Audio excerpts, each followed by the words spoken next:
তো বন্ধুরা আজকে দেখাবো মিশালো মাছের রেসিপি। তো এই মাছের মাথা মানে দুই ফালি ছিল, একটা লেজা ছিল। আর হচ্ছে গিয়ে এই কই মাছগুলো এনে রেখে দিয়েছিলাম জ্যান্তভাবে জলের মধ্যে। তো 3টা মাছ মরে গিয়েছিল, মানে আধা মরা হয়েছিল। তারপর মাছগুলো কেটে এখন মিশালো মাছ দিয়ে একটা রেসিপি করব। তো এখানে নিয়ে নিচ্ছি ফুলকপি আর এই যে ছোটো আলু সিদ্ধ করে ছুলে নিয়েছি। যেহেতু মাছগুলো সকালেই ভাজা করা হয়েছে, তার জন্য এখন আমি প্রথমে ফুলকপিগুলোকে ভেজে নেব। মাছগুলো আর ভাজার দরকার নেই। তো সেই মানে সরষের তেল অল্প ছিল ওই কড়াইতে মাছ ভাজা, সেইখানে কপিগুলো দিয়ে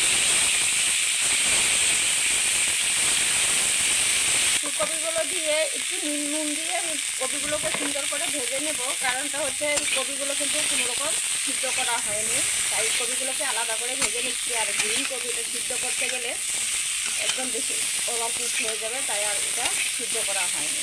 তো এখন ভালো করে এগুলো কপিগুলোকে ভেজে নিচ্ছি।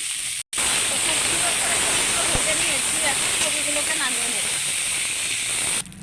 এই একই করার মধ্যে আবার দিয়ে দিচ্ছি সরষের তেল। তো তেল গরম হয়ে গেছে, একটা শুকনো লঙ্কা 2 টুকরো করে দিয়েছি। যেহেতু মিক্স মাছের সবজি করবো মিশালো মাছের, তাই মিশালো ফোড়নে দিচ্ছি হচ্ছে গোটা জিরে আর কালো জিরে দুটো মিক্স করে দিয়েছি। দুই রকমের ফোড়ন। এখন দিয়ে দিচ্ছি কুচানো একটা পুরো গোটা পেঁয়াজ, তার সঙ্গে কাঁচা লঙ্কা ফেলে দিয়েছি।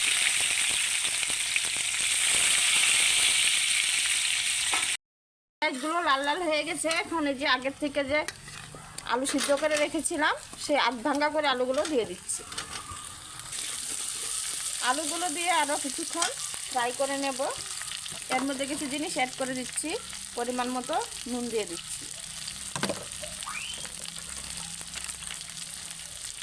আগে হলুদ গুঁড়ো ডিব্বাতে ভরে অল্প হলুদ বেশি হয়ে গেছিলো, সেই রেখে দিয়েছি।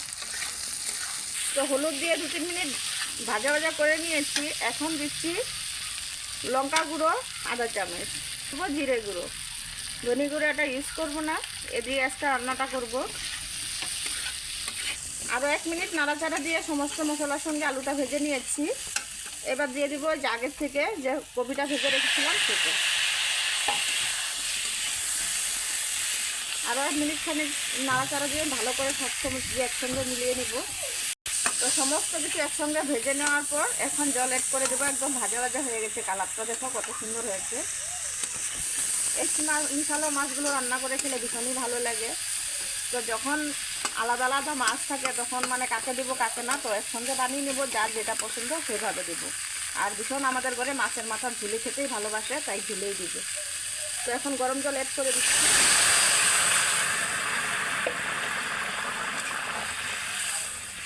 তো বন্ধুরা ঝোল তো ফুটে গিয়েছে, কারণটা হচ্ছে গরম জলই দিয়েছিলাম, তাই চট জল দিয়ে একদম বলক এসে গেছে। এখন আমি মাছগুলো অ্যাড করে দিচ্ছি। সম্পূর্ণ মাছ দিয়ে দেবো। এখন বেশ কিছুক্ষণ ফুটতে দেব, ঢাকনা চেপে দেব, কারণ হচ্ছে মাছের ফ্লেভারটা যেন সবজিতে ভালো করে লাগে। তো এবার ঢাকনাটাকে উঠিয়ে দিচ্ছি। ঢাকনা সরিয়ে 5 মিনিট পর মানে ঢাকনাটাকে সরিয়ে দিলাম। ঢাকনা দিয়ে 5 মিনিট ঢেকে রেখেছিলাম। দেখো সবজির লুকটা কত সুন্দর এসেছে। আর 2-3 মিনিট জাল করে তারপর নামিয়ে নেব।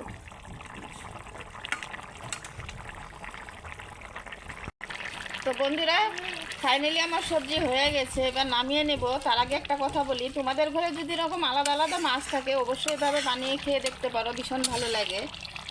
তো এখন আমি নামিয়ে নিচ্ছি। আর এতক্ষণ ধৈর্য ধরে দেখার জন্য অসংখ্য ধন্যবাদ। তবে কি একটা কথা বলো তো, যখন মাথায় কোনো কিছু আসে না যে অল্প অল্প মাছ কাকে দিব কাকে না, তখন কিন্তু এভাবে রেসিপি করে সবার পছন্দ মতো দেওয়া যায়। তো এখন নামিয়ে নিচ্ছি। তো সবজি নামানো হয়ে গেছে, এতটুকু ঝোল রেখেছি, এটা কিন্তু ঠান্ডা হতে হতে অনেকটাই গাঢ় হয়ে যাবে। তো আশা করছি আজকের রেসিপিটা তোমাদের দেখে ভালো লাগছে। আর কপিগুলো কিন্তু একদম সুন্দরই আছে, টাটকা।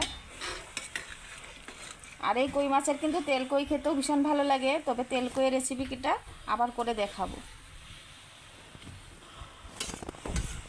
তো আজকের মতন বন্ধুরা বিদায় নিচ্ছি রেসিপির থেকে। সবাই ভালো থেকো, সুস্থ থেকো। পরবর্তী আবার নতুন রেসিপির সঙ্গে দেখা হবে।